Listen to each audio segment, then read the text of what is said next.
O nome do capítulo é A Cultura e as Suas Raízes, e ele vem fazer uma análise do que é cultura, sobre as influências da cultura dentro da esfera da globalização, sobre a questão de cultura de massa, civilização, imperialismo, etnocentrismo, várias discussões muito importantes para a gente entender a temática do que é cultura, né?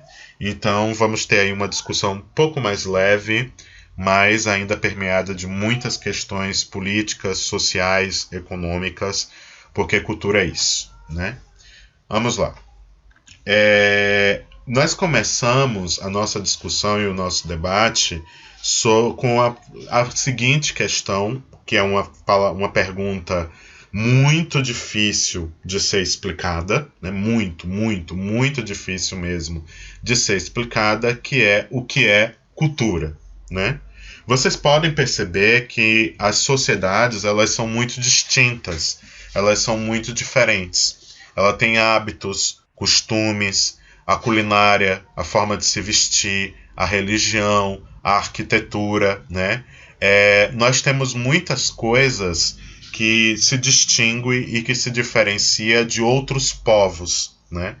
E os outros povos também têm muitas coisas que diferenciam-se entre si. E isso é resultado direto da cultura.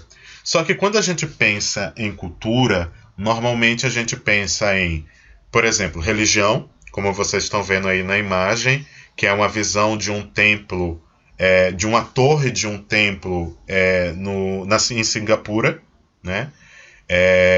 Inclusive, quando eu vi essa imagem, eu pensei que era indiana, porque me parece muito com a arquitetura e o estilo estético dessas culturas indianas, mas depois que eu vi que era Singapura, aí eu vim entender, né? Não é muito longe, não é muito distante, mas não é a mesma cultura. E aí o que acontece? Nós temos religiões diferentes, nós temos arquiteturas, culinárias, costumes, hábitos, modos de ver o mundo muito diferentes. E isso tudo é resultado do fato de que cada povo acaba construindo a sua própria cultura. A cultura, ela é algo tão forte, tão único de cada povo, que até mesmo dentro de um grande país como o Brasil, nós vamos encontrar culturas muito diferentes. A cultura nordestina, por exemplo, ela é bem distinta da cultura do Rio do Sul, né? Que pega Santa Catarina, Rio Grande do Sul e Paraná. Mas mesmo dentro do Nordeste, mesmo dentro da região Sul, a gente também tem muitas distinções culturais entre um estado e outro, entre interior e capital, né? Por exemplo, o interior da Bahia tem uma cultura, né, que é uma cultura da caatinga, uma cultura de vaquejada, uma cultura de campo, né, que é muito distante, muito diferente da cultura soteropolitana e da cultura do litoral da Bahia, né? Se a gente for analisar, até mesmo aspectos da nossa alimentação é muito diferente da alimentação do pessoal que mora no litoral, né? Por exemplo, o pessoal do litoral costuma se alimentar bastante de frutos do mar. Eles consomem frutos do mar e faz parte da culinária soteropolitana, por exemplo, principalmente a muqueca, né? É um elemento muito forte da culinária litorânea baiana.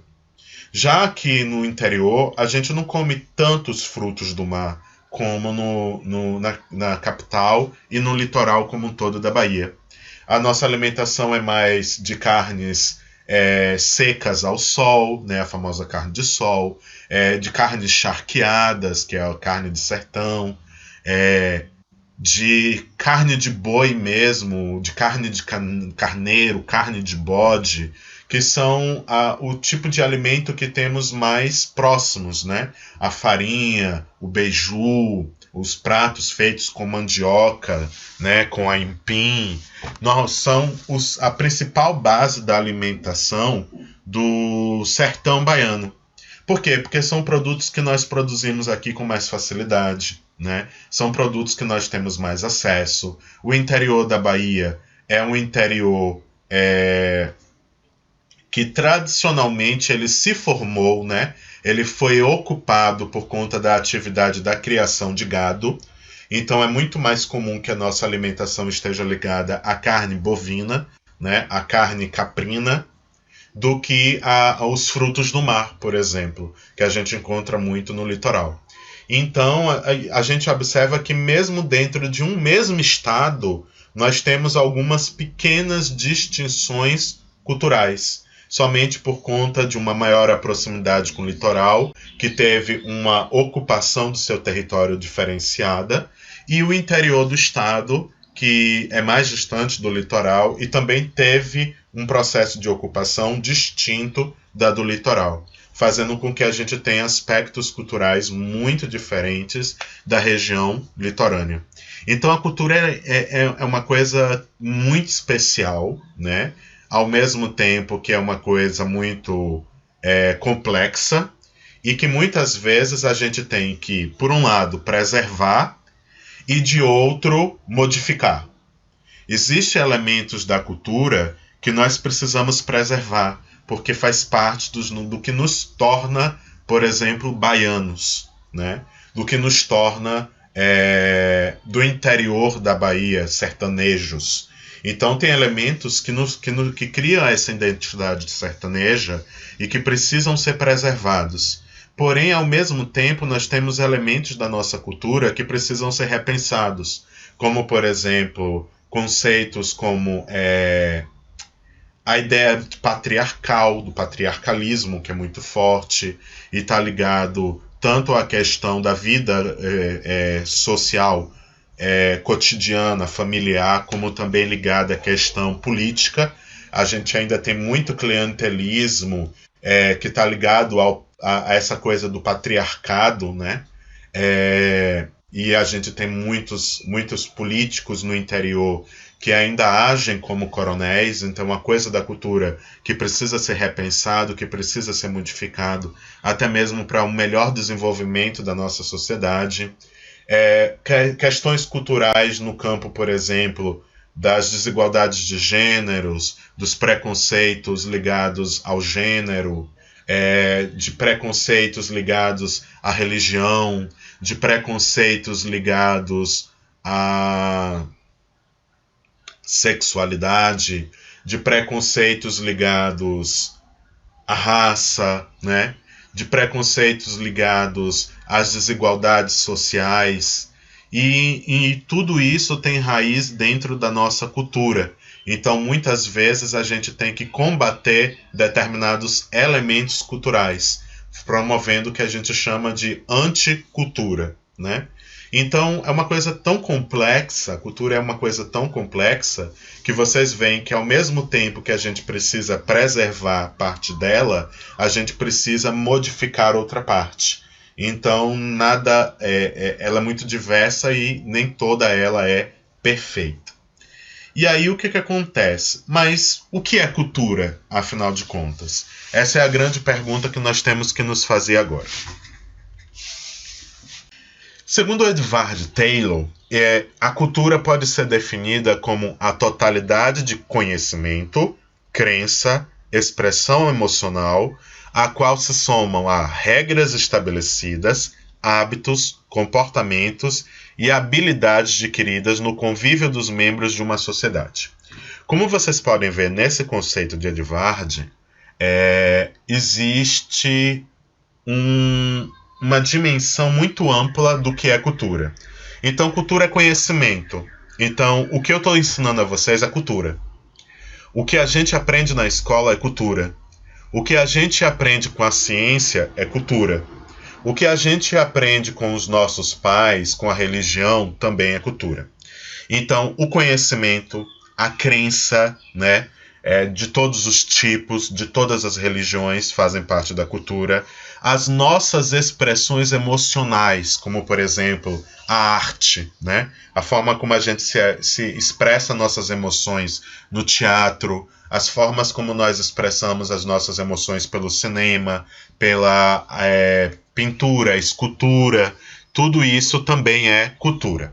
Mas também é cultura as regras estabelecidas, as regras sociais, muitas delas essencialmente necessárias para a sobrevivência social, para que a sociedade seja mais ou menos estável, que é como, por exemplo, as leis, né? As leis, as normativas, as políticas públicas, que são regras estabelecidas justamente para regular a sociedade, para ordenar a sociedade e manter com que ela continue existindo, né, de forma o mais pacífica possível. Os nossos hábitos, né, do dia a dia, as coisas que nós fazemos, a forma como nós nos comportamos também é cultura. Então, por exemplo, a forma como um menino se comporta porque não querem que o interprete de forma errada, né? Que as pessoas, por exemplo, contestem a sexualidade dele. A forma como uma mulher se arruma toda para sair de casa, muitas vezes somente para ir comprar uma verdura no mercado, mas ela se arruma, ela penteia os cabelos, ela põe um batom porque a sociedade exige dela que ela tem que estar sempre bonita, né? Não importa em que situação seja. Também é cultura, então comportamento é cultura. E também as habilidades, como por exemplo, a forma como nós construímos as nossas casas, a forma como nós construímos o nosso estilo de vestuário, né, a nossa moda, a forma como a gente cria os nossos alimentos e os pratos que fazem parte da nossa culinária, tudo isso também pode ser chamado de cultura. Então, os nossos gostos, por exemplo, eles não são determinados antes do nascimento. A gente não nasce, por exemplo, gostando de refrigerante ou gostando de suco.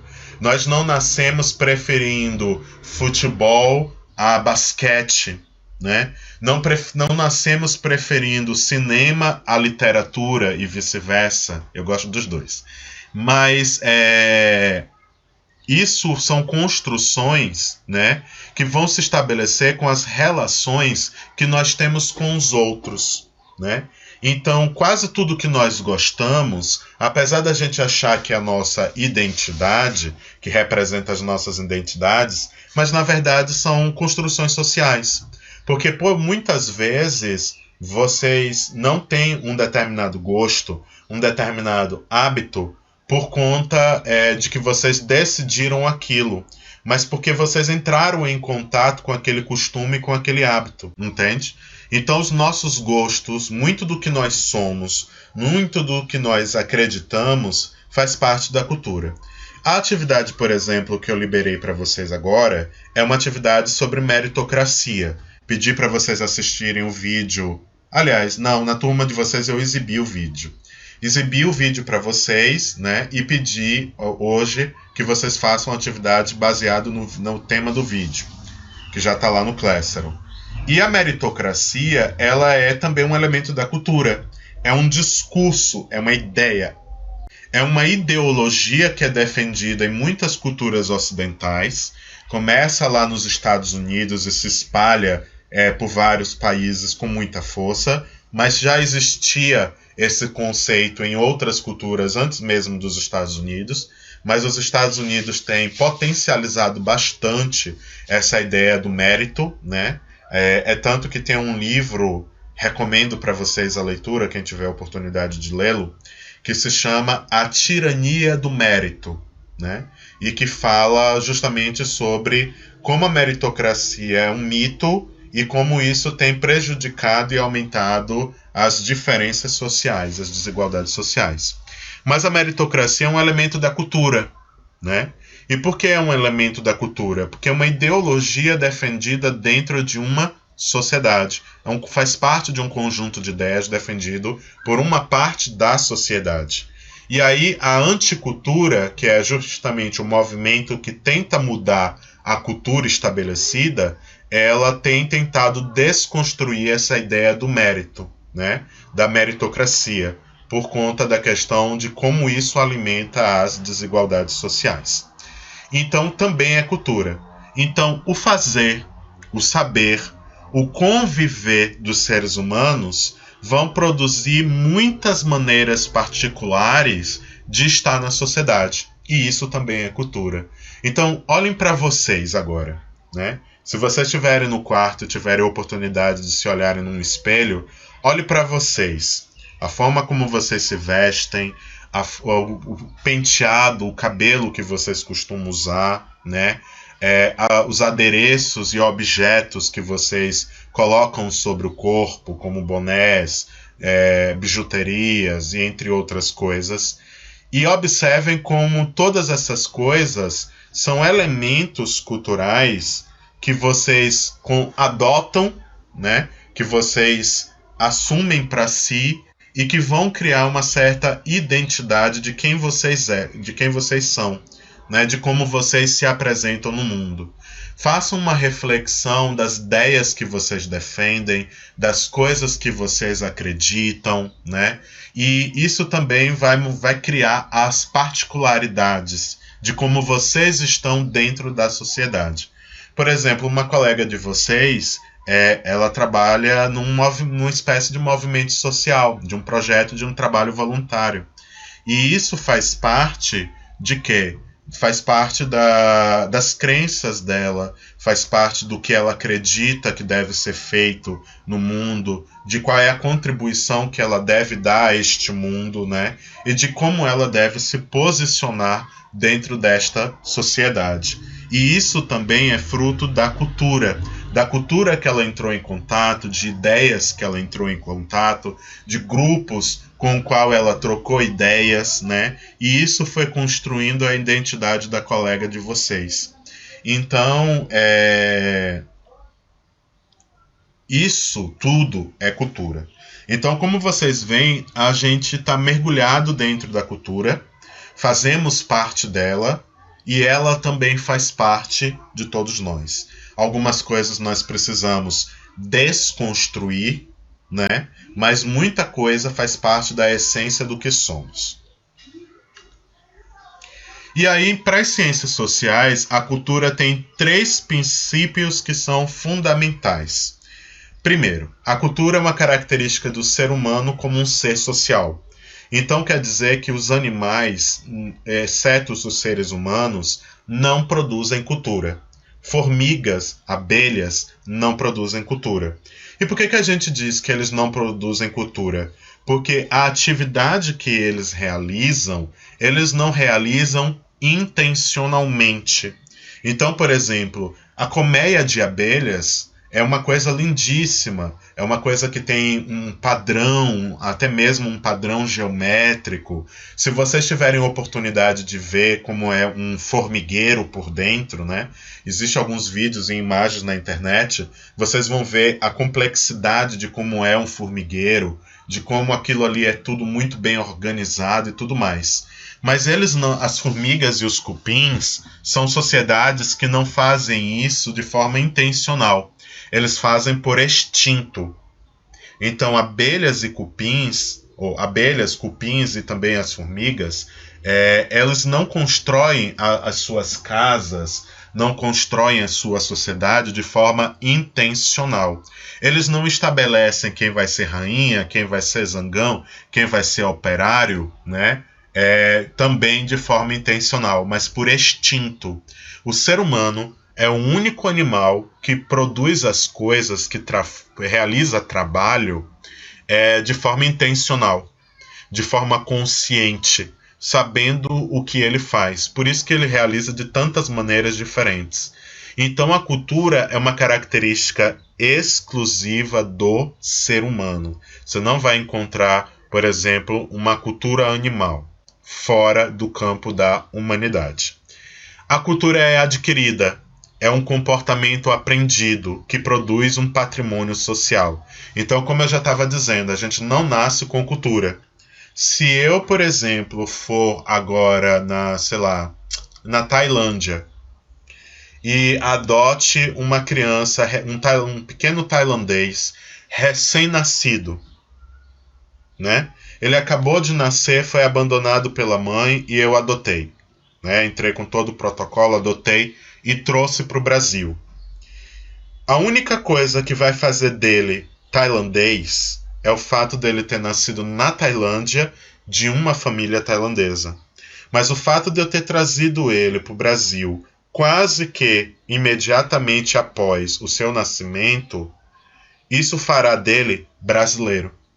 Ele vai ser diferente de nós, provavelmente em aspectos físicos e biológicos, porque os tailandeses têm uma aparência um pouco distinta da maioria dos brasileiros, né? Mas em termos culturais, ele vai falar como os brasileiros, ele vai pensar como os brasileiros, ele vai se comportar como os brasileiros. Se eu batizá-lo com um nome brasileiro, ele também vai ter um nome brasileiro. Ele não vai ter nada de tailandês. E talvez se ele criar algum laço com a Tailândia, é simplesmente pelo fato de quando ele crescer, eu contar que ele nasceu lá. E aí ele pode acabar se interessando e querendo conhecer mais como é a Tailândia, como é a vida na Tailândia e essas coisas. Então ele pode acabar adquirindo algo da cultura tailandesa por curiosidade. Mas ele vai se comportar, ele vai ser brasileiro, porque ele nasceu ele nasceu não, porque ele cresceu dentro da cultura brasileira em interação social. Lembrem do conceito que a gente viu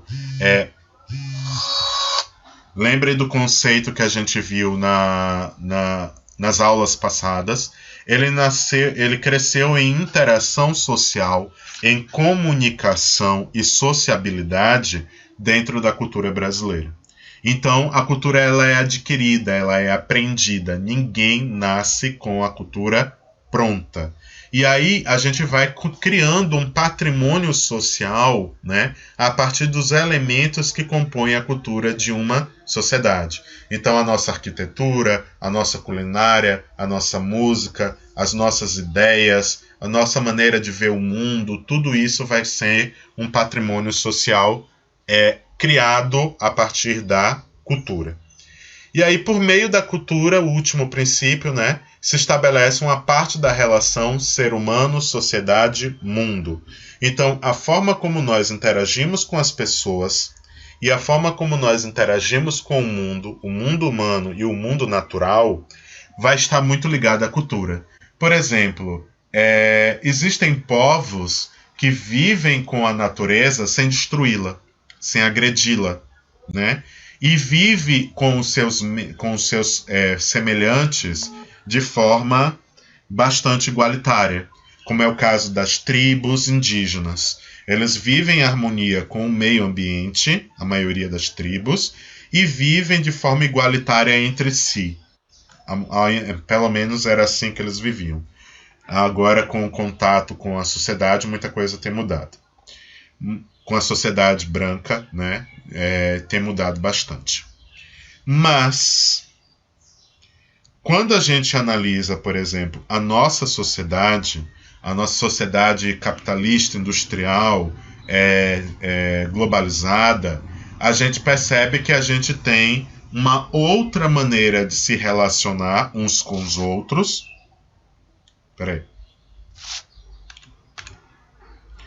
Nós temos uma outra maneira de nos relacionarmos uns com os outros e temos uma maneira diferente de nos relacionar com o mundo. Por exemplo, temos uma tendência maior a destruir o meio ambiente, temos uma tendência maior a poluí-lo, né? A degradá-lo com as nossas atividades industriais, com as nossas atividades agropecuárias, até mesmo com o descarte, né, de lixo, que faz parte do consumo e do consumismo da nossa sociedade, né? E nós temos uma sociedade que é extremamente desigual, uma sociedade onde existe preconceitos, uma sociedade onde existem muitos problemas que estão ligados às relações e interações entre os muitos indivíduos que compõem essa sociedade. Então, como vocês podem observar, a cultura ela também vai estabelecer a forma como nos relacionamos com o mundo e com os outros membros da sociedade. E aí, um conceito que é muito importante quando se trata de cultura, principalmente para a gente entender os problemas que existem no mundo atual, é a questão da relação entre cultura e o conceito de civilização, né? Que civilização é um outro conceito muito complexo, muito problemático, permeado de preconceitos, né? E de questões históricas, políticas muito localizadas e que criaram muitos processos que nós temos hoje. Como, por exemplo, quando a gente junta cultura, civilização e imperialismo, nós acabamos criando o que a África é hoje, o que a Ásia é hoje, né?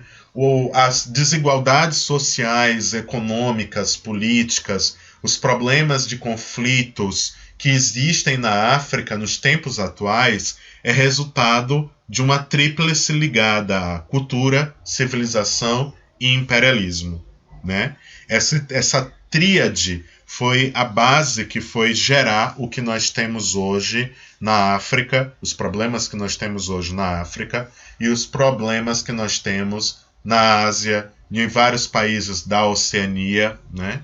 E o processo de colonização, que começou antes do processo de imperialismo, que também está ligado à ideia de cultura, que também está ligado à ideia de civilização, foi criar o que a América é hoje. Seja ela América do Norte, ou América Central, ou América do Sul.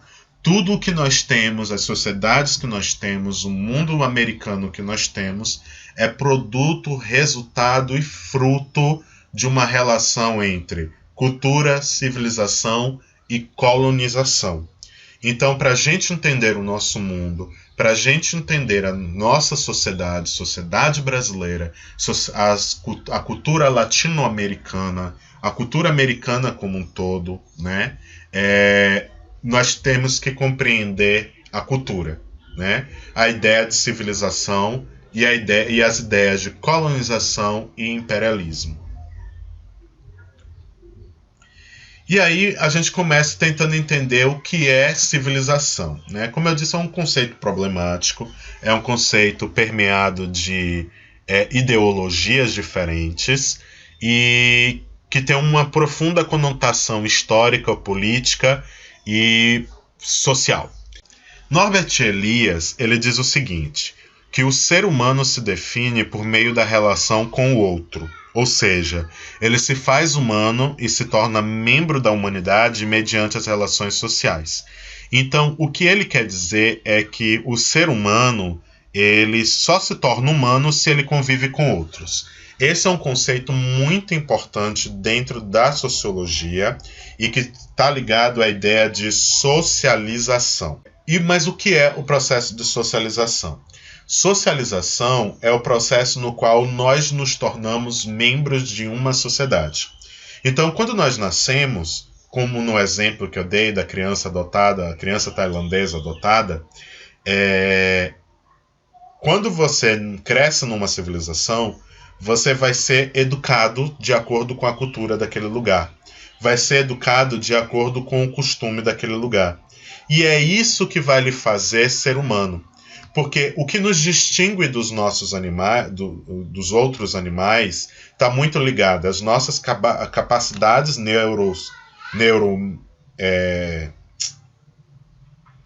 está ligado às nossas capacidades neurais, né? Está ligado à nossa capacidade de produzir trabalho, de produzir cultura, mas também está ligado a como nós aprendemos os elementos culturais de um determinado povo e sociedade. Aconteceu na história da humanidade diversas vezes de crianças serem abandonadas na floresta, de crianças serem abandonadas na mata e passarem a se comportar como animais. Teve um caso, por exemplo, que tem até um filme.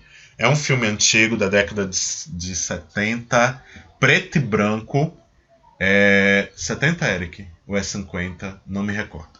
O filme é preto e branco e é em francês. Nunca foi traduzido, mas tem a versão legendada.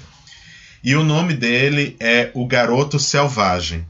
Esse filme é baseado na história de uma criança que foi encontrada no início do século XX, vagando por uma floresta no interior da França. E esse menino, quando ele foi encontrado, ele se comportava como lobos, né? Ele se comportava como um animal. Ele andava sobre as 4 membros, né? Ele andava como se tivesse 4 patas, bebia água como os animais e não falava, né? Não falava, não conseguia se comunicar com outros seres humanos e todo o comportamento dele era animalesco.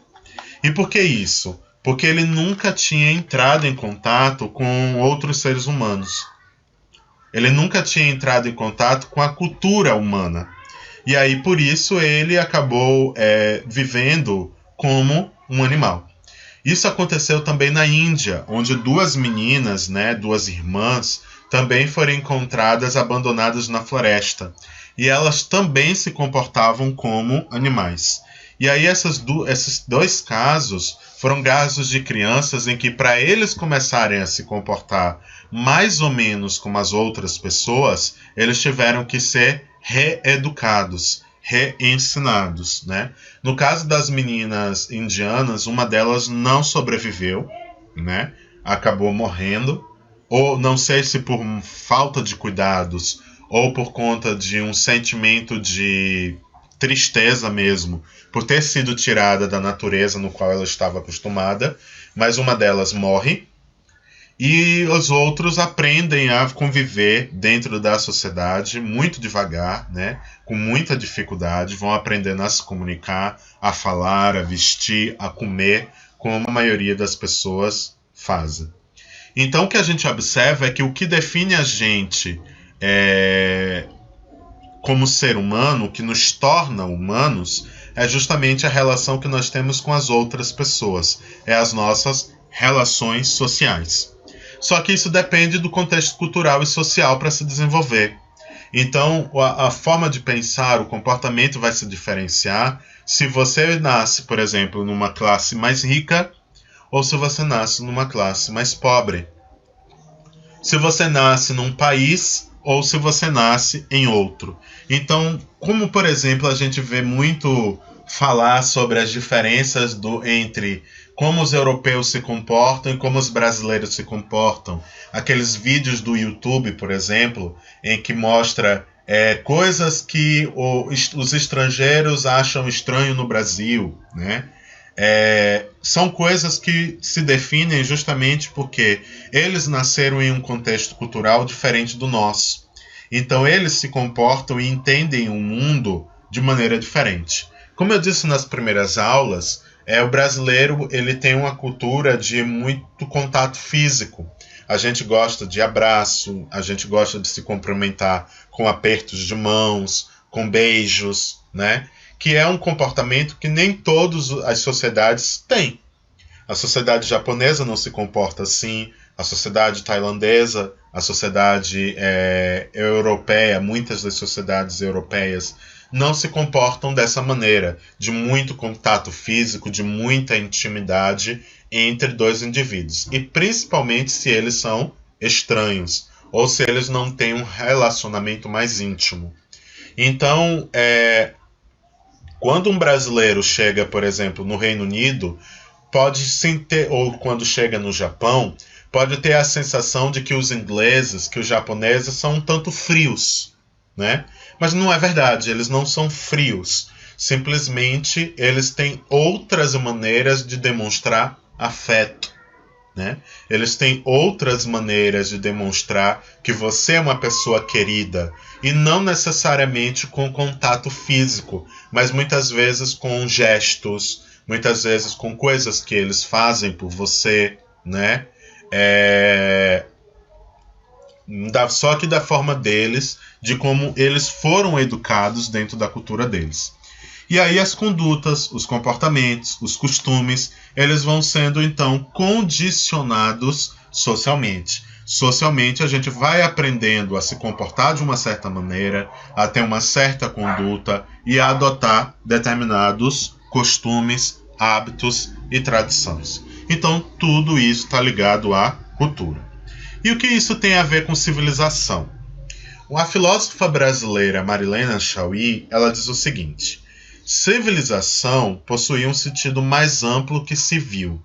Significa, por um lado, o ponto final de uma situação histórica, seu acabamento ou perfeição, e, por outro lado, um estágio ou uma etapa do desenvolvimento social, pressupondo assim a noção de progresso.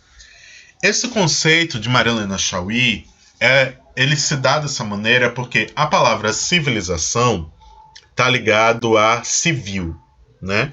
E o civil, na sua etimologia, não lembro se é grega ou se é romana, mas acho que é grega, significa cidadão. Está ligado à ideia de cidadão, ou seja, aquele que é membro da cidade. Então a ideia da civilização como sendo uma ideia urbana, né? E aí o que acontece? O conceito de civilização, durante muito tempo, ela significou muito mais do que ser membro de uma cidade, ou ser um citadino, né? Como nós dizemos no padrão culto da língua portuguesa. O conceito de civilização é muito mais profundo do que somente ser pertencente a uma cidade. Ele significa uma situação histórica, uma espécie de acabamento ou perfeição, como ela diz. Ou seja, o conceito de civilização, durante muito tempo, ele esteve ligado à ideia de superioridade de um povo em relação a outro. Então a ideia de que um povo tinha chegado a um estágio de acabamento, de perfeição, onde ele é a sociedade mais evoluída, é a sociedade mais avançada, é a sociedade que chegou no mais alto grau, no mais alto nível, no mais alto estágio, né? E a gente vê ainda hoje esses discursos, principalmente na boca da elite, né? Se a gente for observar, por exemplo, em muitos filmes em que mostra pessoas, quase sempre personagens snobs, né? Mas de classes elevadas em alguns filmes e séries, um indivíduo, situações como, por exemplo, o indivíduo acaba de sair de uma região pobre, acaba de sair de um país pobre, ou de um país onde a cultura é muito diferente, onde a cultura para ele é estranha, tem coisas incompreensíveis, e aí ele acabou de chegar no país dele, na cidade dele, no lugar onde ele conhece, e diz: finalmente de volta à civilização. Quando um indivíduo, numa situação como essa que eu acabei de dar exemplo, diz uma frase como essa frase está carregada de conotações históricas e políticas e etnocêntricas, entre outros conceitos. Porque a ideia que existe por trás desse indivíduo que acabou de vir do contato com um povo que ele considera a cultura muito exótica, estranha, ou diferente do que ele está acostumado, ou que ele tem uma certa repulsa por aquela cultura, e ele chega na cultura dele, né, no local onde ele vive, onde os hábitos culturais é o que ele tem como referência de mundo, e ele diz que finalmente está de volta à civilização, ele quer dizer que o povo dele, que o lugar dele, possui uma cultura superior, possui uma cultura mais elevada, possui uma cultura que está acima da cultura daquele povo que ele acaba de ter contato. Então, durante muito tempo, a ideia de civilização esteve ligada a essa situação histórica, principalmente europeia, em que os europeus se consideravam a sociedade mais avançada, a sociedade mais capaz, a sociedade com melhor acabamento e perfeição.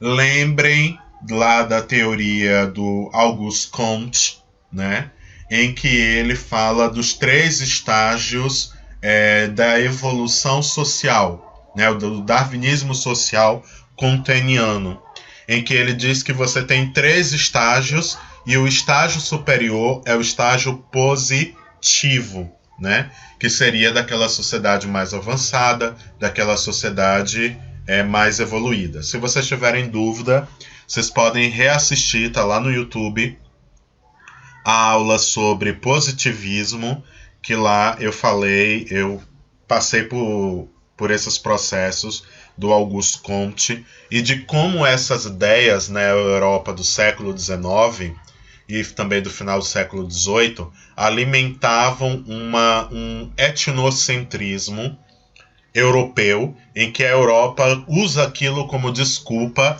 para invadir outros territórios, ocupar e controlar outros territórios de outros povos, trazendo a ideia de que eles eram inferiores, eram primitivos, enquanto esses povos invasores seriam superiores, e usavam como desculpa o fato de que eles estavam civilizando, levando cultura para esses povos primitivos, ditos primitivos, né?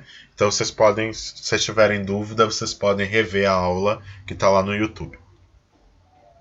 E aí o que acontece? Então o que Marilena Chaui está querendo dizer é justamente isso, de que durante muito tempo civilização esteve atrelado a essa ideia. E aí o que acontece? E aí ela diz mais, né? Por outro lado, é um estágio ou uma etapa de desenvolvimento histórico-social, pressupondo assim a noção de progresso. Então a ideia de civilização ela também está ligada à ideia de progresso, que era a ideia que os positivistas faziam. E aí seria um estágio, uma etapa, né, nesse desenvolvimento histórico-social de uma sociedade. É a ideia de progredir passando por estágio, que era a ideia dos positivistas. E aí alguns cientistas sociais dizem que civilização e cultura são sinônimos, que não existe diferença entre eles. Porém, outros cientistas sociais distinguem e diferenciam uma coisa da outra, né? Norbert Elias, que foi o autor que eu trouxe no slide anterior, ele é um dos autores que distingue civilização de cultura e diz que não é a mesma coisa. O que é que ele diz? Civilização é a consciência que as sociedades sociais têm em relação a si próprias. Ou seja, para Norbert Elias, civilização é um conceito que os ocidentais dão para si mesmos. Entende? Os ocidentais é que se chamam de civilizados, como uma tentativa de se diferenciar dos demais. Então a ideia da civilização, a ideia do conceito de civilização, é uma ideia de que está atrelada à história da sociedade ocidental. Está atrelada ao modo de ver o mundo da sociedade ocidental. Mas essa ideia de civilização não é natural de todos os povos, né? Não é pré-existente em todos os povos. Certo.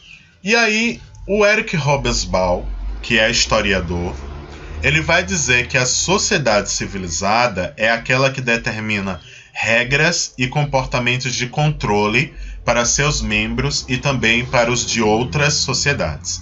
Então, Hobsbawm, assim como Elias, ele diferencia cultura de civilização. E ele vai dizer que a sociedade que se diz civilizada é aquela sociedade que tenta ser uma sociedade controladora, uma sociedade dominante, né? Então as sociedades que normalmente se dizem civilizadas são aquelas sociedades que querem se diferenciar das demais e exercer controle sobre outros povos. Foi o que os europeus fizeram em relação à América, em relação à África, em relação à Ásia, em relação à Oceania.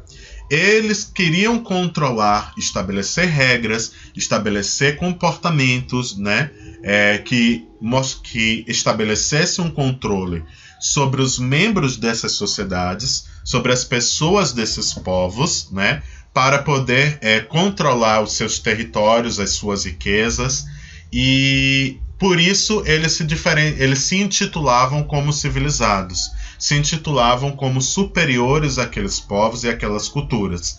É tanto que se vocês olharem, por exemplo, imperialismo na Índia, chegarem no Google e pesquisarem isso, vocês vão ver várias imagens em que mostram os europeus, os ingleses, que foram os povos que colonizaram e dominaram, né, a Índia, vocês vão ver que os europeus aparecem em muitas imagens em posições de autoridade, de poder, em relação aos próprios indianos, que em geral aparecem em posições de servidão e de submissão. Como, por exemplo, você vai ver indianos abanando ingleses, indiano carregando ingleses em liteiras, né? Servindo aos ingleses como serviçais, como empregados domésticos, né?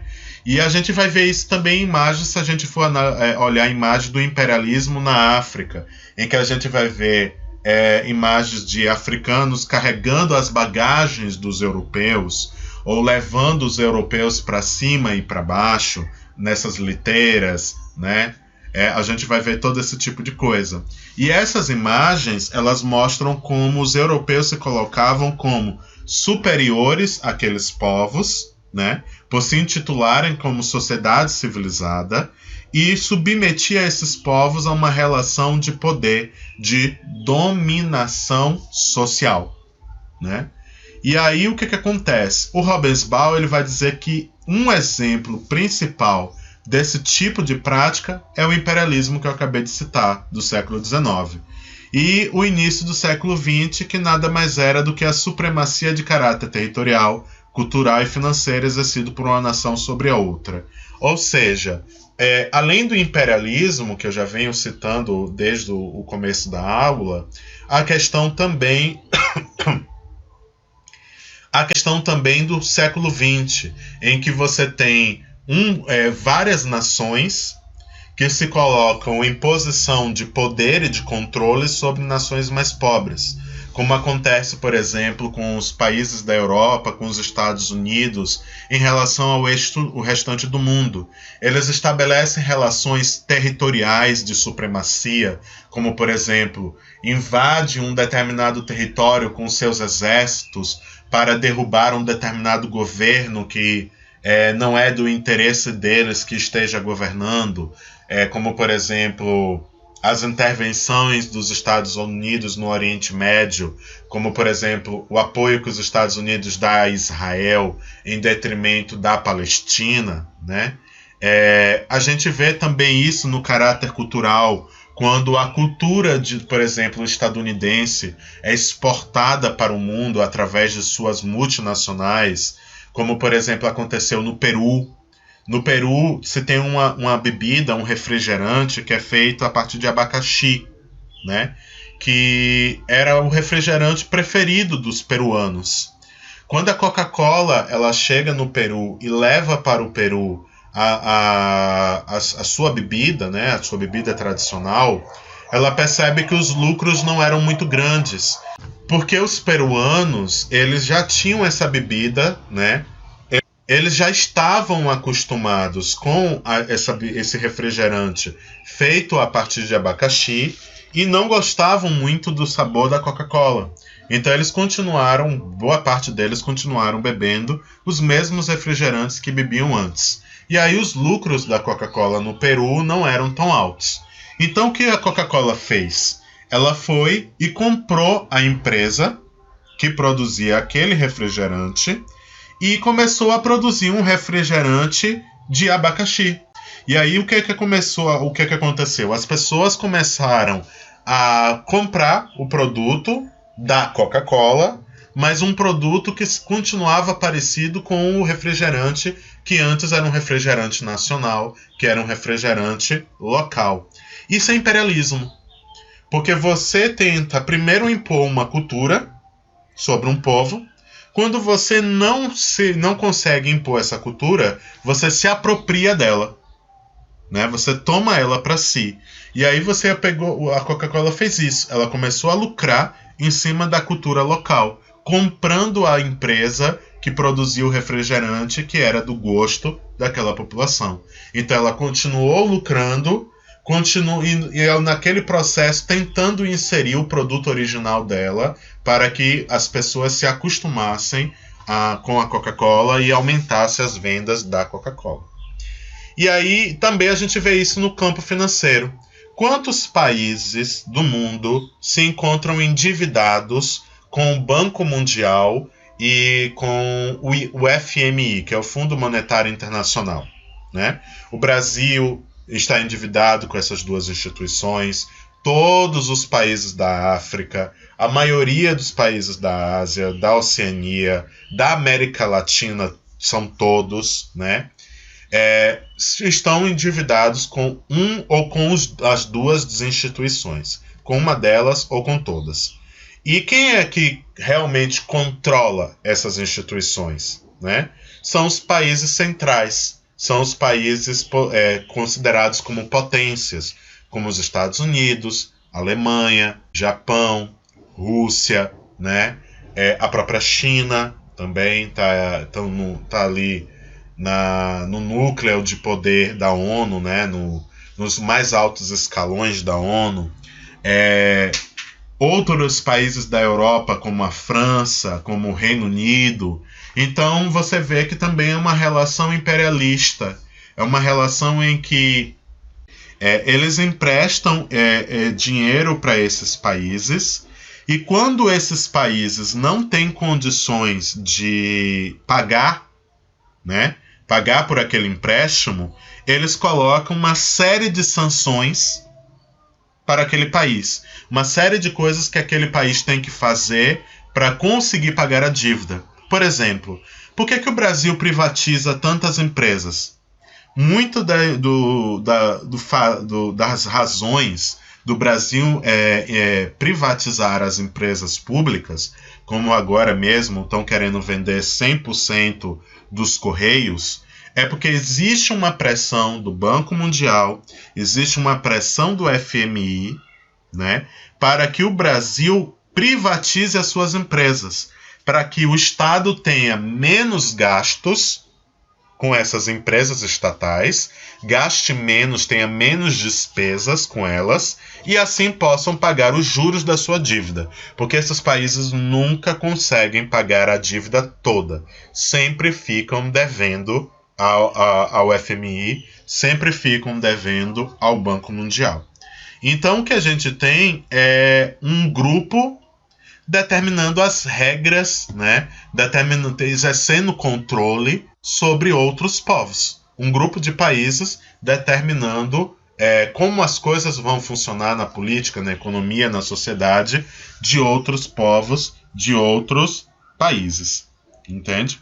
Então, o que acontece?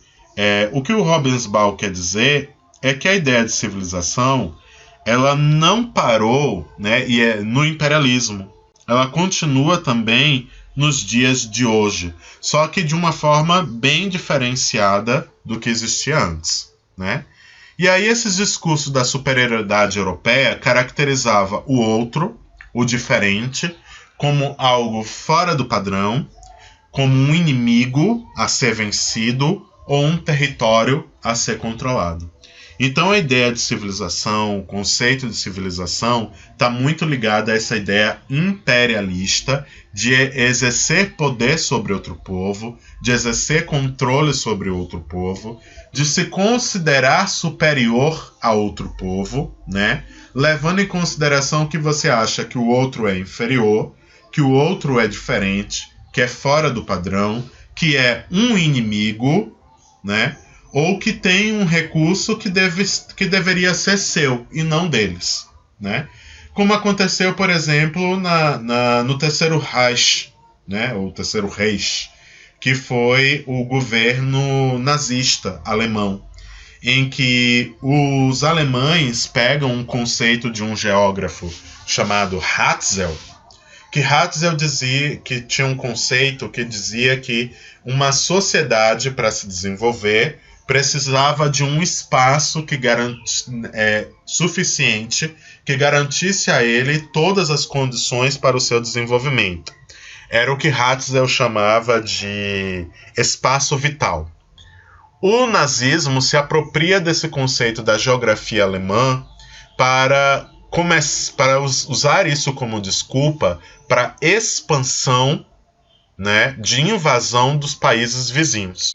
Então Hitler ele começa a invadir várias áreas do entorno da Alemanha, como por exemplo a Polônia, né, a Tchecoslováquia, entre outras regiões, a França, porque com a desculpa de que os alemães eram uma raça superior, que ele chamava de ariana, e que para se desenvolver precisava desses espaços e dos recursos presentes nesses espaços para que ela se desenvolvesse, né, já que ela era superior aos povos que viviam nesses países. Então não havia problema invadir, não havia problema matar as pessoas que viviam ali e se apropriar dos recursos dos territórios delas, porque elas eram inferiores, né? E como inferiores, elas deveriam ceder aos alemães, né? Aos alemães nazistas, né? Vamos abrir esse parêntese, o seu território. Então, tudo isso está ligado à ideia de civilização, à ideia de superioridade, de supremacia de um grupo étnico em relação a outro. Como eu disse, tem muita coisa na cultura que a gente precisa repensar, fazer um movimento de anticultura. E aí, tendo em vista que o ser humano se coloca no mundo, o vê e o interpreta pelas perspectivas da cultura em que se inserem, uma tendência muito comum em nossa sociedade é a de naturalizar nosso modo de vida como se fosse o único correto, tornando-o como padrão de análise na comparação com outras culturas. E tal atitude é denominada de etnocentrismo. Quantas vezes vocês não já viram pessoas observarem ou saberem coisas de outras culturas e dizer, nossa, como que estranho, nossa, como eles são nojentos, né? Nossa, como isso é esquisito, nossa, mas isso está errado, eles não deveriam fazer isso, nossa, isso é um desrespeito. Esses discursos em relação à cultura de outros povos são discursos que estão ligados à ideia de você considerar que a sua cultura é correta, é a única correta, né? Quando nós vivemos mergulhados dentro de uma cultura sem entrar em contato com culturas estrangeiras, a gente tende a pensar que o correto é o que a gente vive na nossa cultura, é o que a gente vê na nossa cultura. E aí a gente estabelece aquilo como padrão para julgar outras culturas, como a base e a referência para fazer um julgamento, né? Só que essa ideia de julgamento é uma ideia que pressupõe que você está se colocando numa posição superior, numa posição mais elevada em relação ao outro. E que porque você está numa posição superior e mais elevada, você pode julgá-lo, né? Essa ideia de julgamento é uma ideia de se colocar numa posição superior em relação aos demais. E quando a gente faz isso dentro da cultura, no campo cultural, no espaço cultural, estamos sendo etnocêntricos. Etno vem da palavra etnia, povo, né? E centrismo, a ideia de colocar no centro. Então, colocar o seu povo, colocar a sua cultura como centro de tudo, como centro do mundo. Foi o que os europeus fizeram em relação ao mundo, né? O mundo, eles viam como ele sendo o centro do mundo, como a cultura mais evoluída, mais avançada, e por isso eles podiam julgar os outros povos como primitivos, como pouco desenvolvidos, como indolentes. Uma coisa, por exemplo, que os europeus falavam, né, um discurso muito presente dentro da geografia europeia, era de que o calor, né, os climas mais quentes tornavam as pessoas mais preguiçosas. E aí, por isso, os brasileiros, por exemplo, seriam um povo preguiçoso, seriam um povo indolente, seriam um povo pouco afeito ao trabalho, a se dedicar ao trabalho, por conta do clima quente que se existia dentro do nosso país, né? Então, esse é um discurso em que, em primeiro lugar, eles nos consideravam preguiçosos. nos considerávamos inferiores a eles no que tangiam a dedicação ao trabalho. E usaram o clima para naturalizar essa ideia, né? Usaram a ideia do clima para naturalizar. Então você tem ao mesmo tempo uma concepção etnocêntrica, em que eles se colocam como sendo um povo que tem um comportamento correto, que tem uma ética correta, né? Diferente de nós, e nós brasileiros, e ao mesmo tempo se colocam como uma concepção naturalista, em que eles utilizam um fator natural para explicar, né, esse comportamento que eles atribuíram a nós, que eles atribuíram de forma estereotipada, né? Então você tem aí ao mesmo tempo uma concepção etnocêntrica e uma concepção naturalista, né? E naturalizadora. Então eu posso dar vários outros exemplos de como nós mesmos somos etnocêntricos. Por exemplo, muitas pessoas acham estranho como a cultura fúnebre indiana, em que os indianos eles queimam os seus mortos, eles cremam os seus mortos, e o que sobra eles jogam no rio. O mesmo rio em que eles tomam banho, o mesmo rio em que eles bebem água, o mesmo rio onde eles pegam água para cozinhar, em que eles lavam roupa, em que eles fazem os seus rituais religiosos. Mas é a cultura deles. Entende? Está ligado à forma como eles enxergam o mundo e como eles compreendem que o mundo funciona. Está ligado à religião deles. Então é um conceito em que a gente deve desconstruir e construir através da ideia de um respeito. Um respeito religioso, um respeito às crenças, à cultura, os hábitos, aos costumes dos outros. Cada qual acredita no que quer acreditar e você deve respeitar à vontade. Mesmo que você não queira aquilo para si e que você mobilize a sua vida, né? Mobilize o seu mundo a partir de uma lógica diferente, a partir de valores diferentes e de referências diferentes.